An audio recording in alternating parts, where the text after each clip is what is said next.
Hey, how's it going? All you heroes and villains out there. I'm Duuz-Diz-Din, coming here to talk to you about Young Justice Outsiders. It's finally here. This is season 3 of the Young Justice series, released back in 2011. I think it was 2011. This series, a lot of people had been hoping to see it make a return and finally get some closure on it.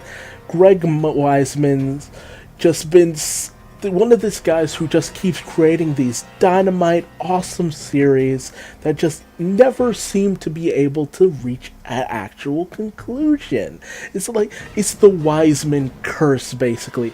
Gargoyle, Spectacular Spider-Man.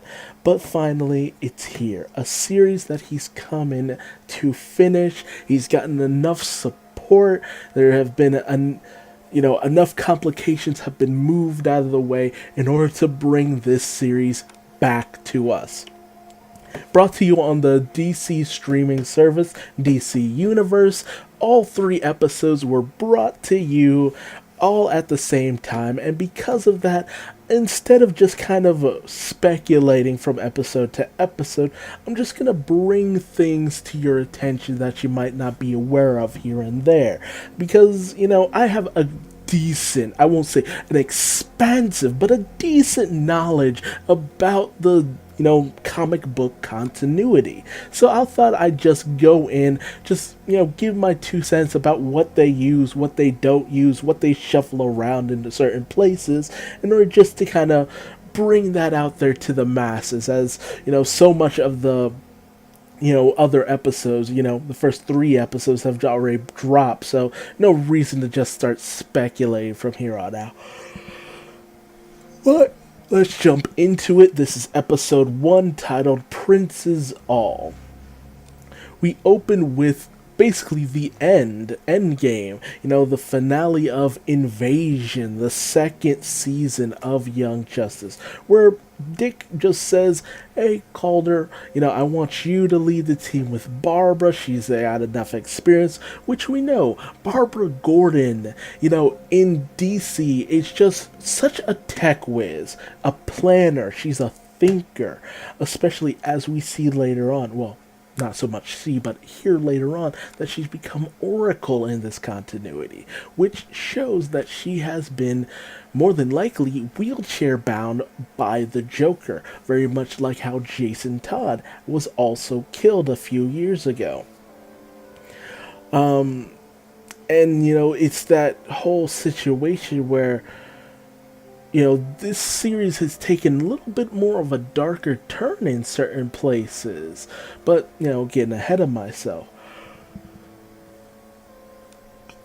We see Calder lead the team with Batgirl, where he divides everyone up into various, teams. And, Dick's just like, okay, business as usual, and he leaves. Then we cut to 2 years later, where we see Dr. X, who in reality is the villain Dr. Double X. Anyone who's watched Batman Brave and the Bold, knew him as a adversary for, I believe it was Firestorm. And so we already know from the get-go, but they don't make any secret that he's a villain, where he's telling this young man, Otto, who has ties with a certain other villain that we'll find out.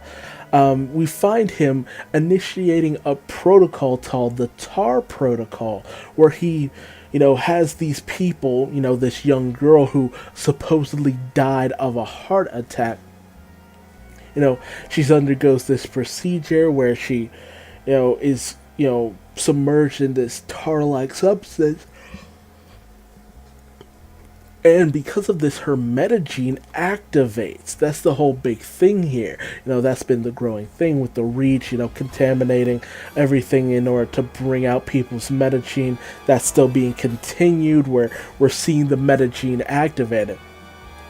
This is something very similar to Marvel's Inhumans or Mutants, where there's this mutated gene within everybody's body, and it activates either through, in humans, pterogenesis, or mutants when they come of age. It just activates and it goes off and they gain these, powers and such. And we see this young girl become the villain Plasma, similar to Plasmius, who is an if you've seen Teen Titans, the gooey villain Plasmus, who was first introduced as kind of a henchman of Slade. So, all these characters just being brought over who have only really seen actual airtime in certain places or airtime for the first time. And we actually see that this creature is being used in conjunction with parademons, which are the forces of Apocalypse, Darkseid's forces, in order to attack the planet of Ran, home of, Alana and Adam Strange, who we see, fighting off the various villains. And we see Superman in his kind of new 52 look, where he doesn't have the trunks, but he has the belt. So a lot of this kind of ties into the fact that, whereas the movies, if you've been watching any of the DC animated movies, they're going for more of a look that revolves around the new 52 and stuff like that, even though the comics are now moving away from a lot of that stuff. It's the problem with adaptions. And we also see, something that I don't think I've ever actually seen before, which is parademons using what I think are mother boxes. I'm pretty sure there's some mother boxes in order to heal and repair their weaponry. So that's a little interesting note. And then we see Ice, who, we haven't really seen in this series. She's been, minorly prominent in Justice League Unlimited, and then we saw her in an episode of Batman Brave and the Bold, so it's good to see her in another animated appearance. And we also see Wonder Woman sporting a kind of new 52-ish look. It's a look that wasn't really pushed too hard in the new 52 and before she kind of regressed to her regular Wonder Woman look, but it's been very prominent in the DC animated movies where, she has this, kind of leotard looking thing instead of the kind of hard to express where she's bare chested kind of, but she has the covering for her arms. There's a little more cloth to her costume, basically. Or armor, I guess you could say. And she spots that Terra is being attacked by Plasmia. And in comes Black Lightning, who actually has hair now in this continuity. Whereas before he was more clean-shaven on all this, he has more hair. Kind of in conjunction with the Black Lightning live-action TV series, where we see Black Lightning a little with more hair than he's probably ever had before. Black Lightning has gone from fro to fro and beard to being clean-shaven, bald, and all that good stuff, to having a little bit of hair to going back to the fro and beard. So he's always shifting between all of that. And he attacks the monster in order to try to stun it, only for the monster to have, of all things, a heart attack and dies right there on the spot, much to the shock of everyone else. And as Alana, analyzes the creature, she comes to state that, this has the DNA of a 14-year-old Earth girl, which, completely takes everyone by shock and surprise. It's just like, oh my god, they're sending out children, which is terrible. Child soldiers are the worst thing possible. I mean, I know the Justice League, to a certain degree, uses young kids in order to, do certain things and missions, but they keep them on stealth missions. That's the thing about this universe. They have kid sidekicks, but, a lot of the older members of the League always kind of keep their kids' sidekicks in check, kind of not so much too far in the field. Yes, they've had some deaths here and there, but it was, it wasn't so widespread. We then pick up with the current incarnation of the team, where we see Blue Beetle is still there, Static, Wonder Girl, Cassie Sandsmark, Bart is still, Kid Flash with a little bit of an updated look. We see Tim Drake is still Robin. We also see new members of the team, Tracy 13, who, is a character who was part of the magical community. So, wonder if we'll see a little bit of that in this continuity. We also see Arrowette, who, is a minor character. We actually, Cassie King Jones, who was actually saved by Artemis in one of the previous seasons, I think season 1. So we get to see that she had a little bit of influence from there, despite the fact that, it's kind of the other way around in continuity here, where the way that Artemis was designed was very much indicative of Arrowette. So that's interesting. And we also come to find out that she has a close connection with Green Arrow as well. We also see, spoilers, Stephanie Brown.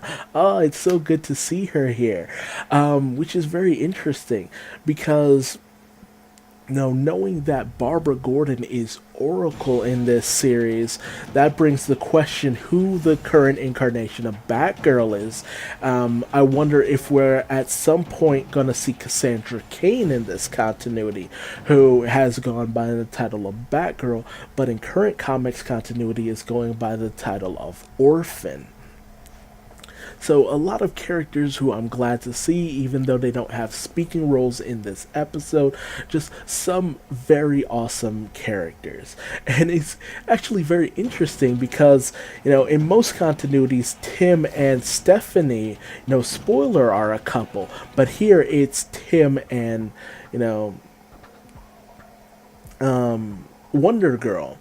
And, even though in most comic continuities it's Superboy and Wonder Girl, so a lot of shiftings of relationships and so on and so forth. We also see McGann, who has decided to sport and show off her white Martian nature a little bit more prominently, not trying to disguise herself as a green Martian. Why she went for the full bald look, I'm not really sure. It's not bad. It's just kind of like, I wouldn't mind the white skin, but I kind of wish she kept the hair to a certain degree, because that was a little bit of her look. But things change. It's a way of showing that she's changed to a certain degree. We see Steel, John Henry Irons, who this is one of his first animated appearances in a good long while, honestly, although he has shown up in the DC movies, and Black Lightning, who's in his civvies.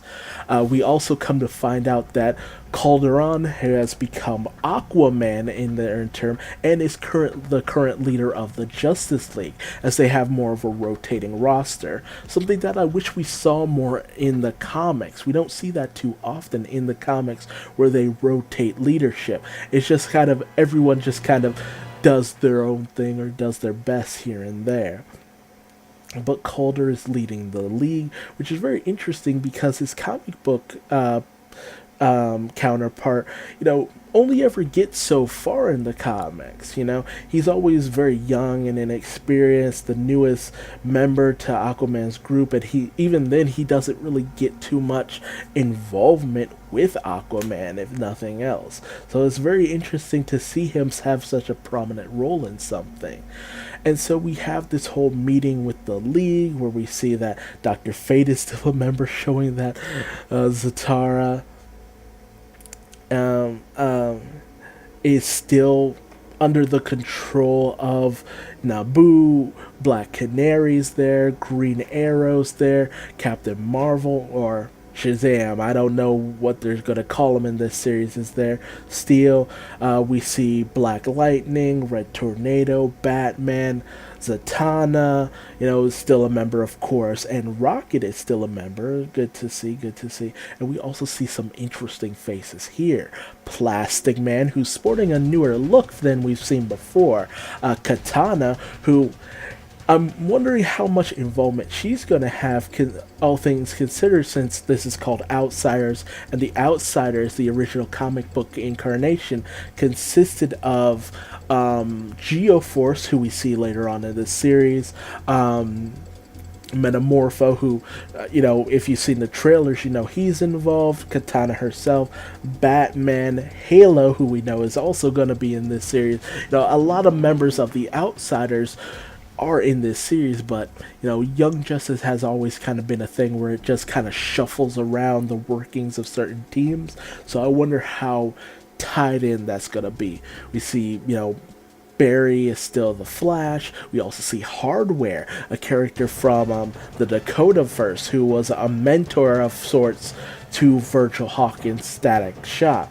And we also see Batwoman, of all people, also involved with the Justice League. It's not to say that she's it's surprising that she would be on the team, but we never really see her too often involved with the League, so in any form of continuity. So that's very interesting. And we also see Wonder Woman, talking things out with everyone, stating how, they're still trying to patch up relations with the whole issue where the Justice League had, been mind controlled and sent to other planets to cause havoc. They're still trying to patch things up, but because so much meta-human trafficking is going on, from Earth to the known galaxy, it's making the relationship with everyone, out there in the universe very rocky. But Black Lightning is a little more concerned about the fact that, they're using children, of all things. Black Lightning, is responsible for the death of a child. It's very loose responsibility, as he had no idea. It wasn't his fault, honestly. It's all on the blame of the people who transformed the girl, but he still feels very devastated by this. And, he even goes on to say that he's broken because of it. It broke something within him. And, Batman lays it out on the table, and it's just like, the League's hands have slowly been more and more tied. Internationally, it's not just in the known galaxy that a lot of people have no trust in the League. It's even on Earth, where they're being tied down more and more by litigations and, laws and stuff like that. Something that Batman, of all people, would never really be tied down with, which we come to see later. We also, of all things, come to find out that Lex Luthor has a high position within the UN, and he's shutting them down at every corner. And it's Lex Luthor, of course he's up to something. And it makes me wonder if we're going to see Lex Luthor gain the presidency, which was a storyline if you've ever watched, Justice League Unlimited, Justice League, Batman and Superman Public Enemies. Lex Luthor had a tendency to rise to power and just end up screwing everything up and just causing nothing but problems for Batman, Superman, and the heroes at large. And Batman ultimately is just like, well, maybe it's time for the League to no longer be the League. Our hands have become too tied with all the litigation, so maybe it's time to just branch out. And he effectively tenders in his resignation, which takes everyone by shock and surprise. And even Ollie, Green Arrow, does so as well, which I'm not surprised by. Both Batman and Ollie have never really quite been team players to a certain degree. Yes, they'll play along, but they're always the first to just go off and do their own thing. Batman especially, that's how the Outsiders were formed in original continuity. Just Batman feeling like the League was not able to, be up to snuff. So he, left them to form the Outsiders. And Ollie's always been a very far left person. Not so much for governments or, the rules and regulations of the man, basically. Ollie's always kind of been a hippie in certain continuity. Not so much in Arrow if you watch that. But he's always been on the side of the mom and pop, the little guy, doing what's right rather than what's lawful, stuff like that, which Diana kind of flips out to a certain degree. But we'll get to that. We see Plastic Man, Katana, Hardware, Batwoman all resign, which, some of them I'm not surprised by, like Katana and Batwoman resigning. I'm not surprised. They're more on the fringes of stuff like that. But Hardware and Plastic Man, they're always been fairly team players and lawful in certain things. And, Diana calls out both Ollie and Bruce, saying it's just like, you planned this, and you didn't tell me about this because you knew I would never just do what you're doing to Calder right now. This is a low blow from these guys to do something like this to, the league. And, Batman's one of the founding members, and to have him walk off, it doesn't set a good precedent. And even Black Lightning, having not been a part of this whole thing, gives his resignation, like I said, because he's broken to a certain degree. He doesn't feel like he's able to do this because of what he was forced to do. So he calls it quits as well. And Calder, being a very, serious-minded guy, he doesn't let the situation phase him too much, and he's just like, we gotta issue a statement, say that the members of the league who have removed themselves are no longer affiliated with us, just kind of keep themselves from being impacted by what these ex-members do, because there could be grave consequences to them going across international water and doing whatever the hell they damn well please. And, we see a little bit of a tense moment where Tim is with, Wonder Girl, and, they're holding hands because he knows what's about to happen. Where Batman comes in, he's just like, hey guys, let's go. And we see Arrowette, Spoiler, and Tim all walk off with Batman, with everyone just kind of being like, wait, what the heck's going on? Which kind of sucks, because I wanted to see more of Tim, Arrowette, and Spoiler, the newest members.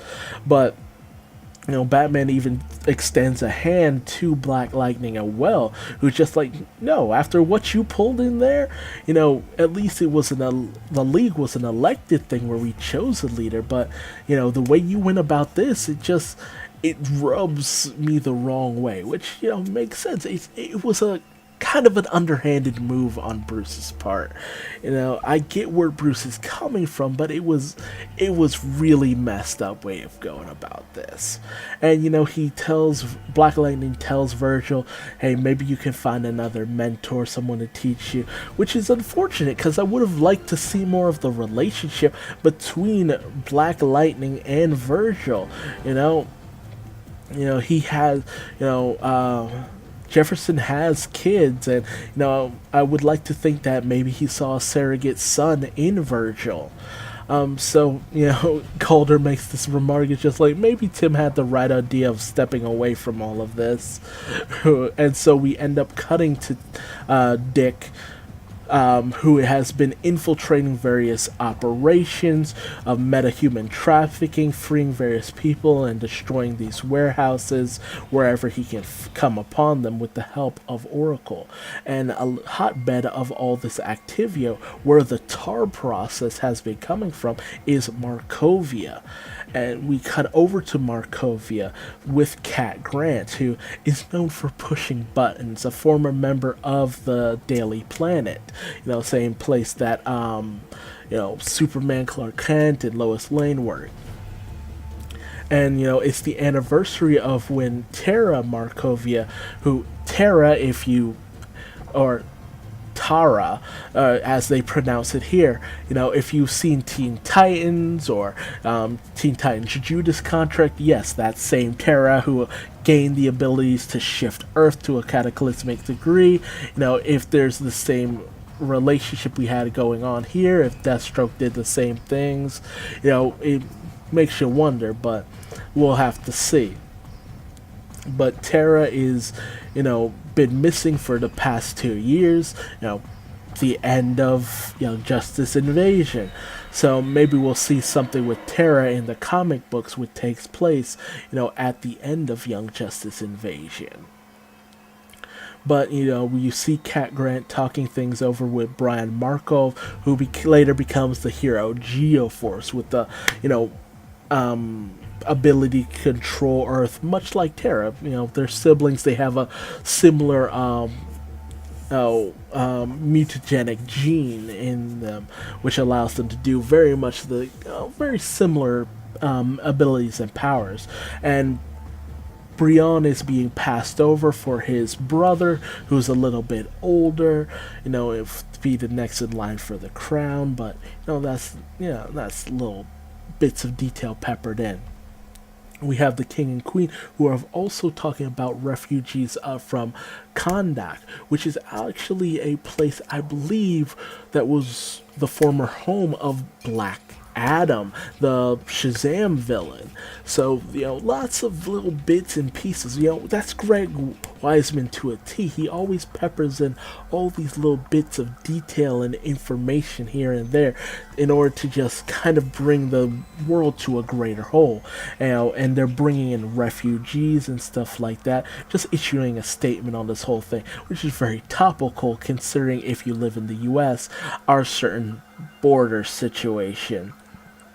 And they also talk about the fact that, they're giving a lot of their resources to also bringing down the meta-human trafficking that's going on that took their daughter away from them. We also see Brion talking with a scientist who has been examining his physiology in order to discover that yes, he contains the metagene, which would explain why his sister was taken, and he's hoping to actually maybe possibly weaponize it themselves within Markovia in order to try to fight back. As the doctor says, fight meta-fire with meta-fire, which sounds terrible, but whatever. Dick, however, is gone off recruiting here and there in order to get people for his little covert ops, because he has found out that since he needs to go into Markovia, that's not really a situation you go in by yourself. So we also see Artemis, has actually been living with Roy Harper, or the clone of Roy Harper, with his daughter Leanne. Cheshire no longer in the picture, which was always kind of a thing. Like, Cheshire, not the best mom. But I don't think they're living together in a romantic capacity, as Artemis still has a picture of Wally on her bedside. So I think it's just more of a relationship of convenience to a certain degree, just in order for them to look over Leanne. Oh, cute little Leanne, who's a little toddler now, and not dead, much like that comic we don't talk about. Don't worry, even that was even retconned in a later story called Convergence, so put that out of your mind. Forget I brought that up. But Roy, the clone of Roy, is now going by Will, and so Dick comes in, and Will even calls him out. It's just like, alright, who are you here to recruit this time? Meaning that this is a common thing for Dick, going in, recruiting certain people. Hell, that was the basis behind Invasion, him just going in, recruiting a few people here and there for a certain mission, and just doing his own thing for the most part, which shows that he's a lot more like Batman than he actually would like to believe. I hope we get a little bit more on that, and the fact that Dick doesn't want to be the Batman, despite the fact that some of his tactics are very similar to Batman's. We also see this young girl who will become to known as Halo, a refugee of Kandak, who seems to be skulking around the palace grounds. We don't really know what she's up to for the most part here. We find out later on. She's actually ambushed by one of the thugs who had captured the girl from earlier on in the episode, and she's asked if this smells like chloroform and taken away. While we see this other refugee from Kandak Jakuli, I think, a very minor character, a Suicide Squad character, very minor, has a tendency to die very fast, and he actually goes in and assassinates the king and queen of Markovia, and he goes in, starts taking down the guards. He's found out only be taken out by the brother of the king, well, the brother of the queen actually, by a gunshot. He takes her down, but it's too late. The king and queen are already dead, and it's a very bloody affair, showing just how brutal this series can be. Although not to an overly gruesome degree, just like a decent enough amount of blood to tell you it was not pleasant. We then cut to McGann and Connor, who are now living together, and with Connor just, venting his frustrations over his situation, over the fact that with Superman off-world for so long, he feels like he needs to start to step up a little bit more. I'm also curious as to whether or not in this continuity, we'll see Jonathan Kent, Superman's son, in current continuity. Although, Jonathan has been around for a little while, so I don't know if that'll affect the relationship between him and Connor or what. It would be nice to see a little bit more of that, but, Connor feels like he needs to rise to the occasion and become the new Superman, more or less. But in comes Dick to, recruit Connor to their cause, and all that good stuff. But McGann is a little bit weary about all of it. But in order to put her, fears more or less to rest, Connor proposes and she says yes and all that. It's a very sweet scene. And, the ring is even shaped like the Superman's sigil. Which is a very interesting situation. But it's nice that the two of them have, come so far. It kind of makes me wonder if one of them is going to die. Very morbid thought, but that's how some of this kind of stuff goes. We also see G. Gordon Godfrey talking with Baron DeLam, who, G. Gordon Godfrey, previously voiced by Tim Curry, who unfortunately suffered a stroke a while back, who hasn't been in the best of health, so he's been recast, talking things over with the Baron. And G. Gordon, we know he's not on the up and up. He's a emissary of Darkseid. If you don't know the comics, I'm pretty sure we saw him on Apocalypse at the end of Invasion, so he's up to no good. He's always stoking the fires of discourse. But we come to find out that Markovia has closed its borders and are screening everyone who comes in, especially from Kondak, to see if they are test positive for the metagene. That only leads to tragedy when you do stuff like that. You also see Brian talking over with his brother Gregor about the fact that they don't trust their uncle, but, Gregor is a little bit more concerned with claiming the throne as best he can, whereas Brian is a little more concerned about trying his best in order to save his homeland and hopefully one day finding his sister. That's always been a major thing with Brian, trying to find his sister Tara and always coming up a little short. We then cut in with Jefferson Pierce with his wife Lynn and his two daughters Anissa and Jennifer, who, if you've been watching Black Lightning, the live-action show, you know that in that series they're a little bit older. I'm actually surprised to see them so young and not, with their powers or anything like that, which is unfortunate because they do, in the comics grow up to be members of the Outsiders. And, even in this continuity as well, Lynn and Jefferson are separated, but, just like in Black Lightning, they very much don't act like a separated couple. They still seem very close-knit and together, it's a very weirdly positive relationship. We also have a connection that the creator of Lynn Stewart, Jefferson Pierce's wife, ex-wife. Something that the creator of her always wanted to put in, but nobody ever rolled with, is the fact that Lynn Stewart is the sister of John Stewart, the Green Lantern. Everyone knows him if you've watched this series. He was in this earlier episode, certain moments of the previous Young Justice season, but his most major part was in Justice League and Justice League Unlimited. So that's a nice connection that has been made that, is a nice little nod to something that hasn't really been put out there too much. And she tries to pep him up, but when Jefferson leaves, he meets up with Tim, who's trying to recruit him as well, but Jefferson is just not having it, saying that he just doesn't have it in him. He's too shaken up, too damaged. However, he does end up meeting up with Dick and the rest in order to go on this mission to Markovia in order to shut down the metahuman trafficking operations. So that's where our episode ends. I'm so sorry this went on for so long, but there's so much to talk about with this series. So many little nooks and crannies and tidbits that are just, so interesting to get out there.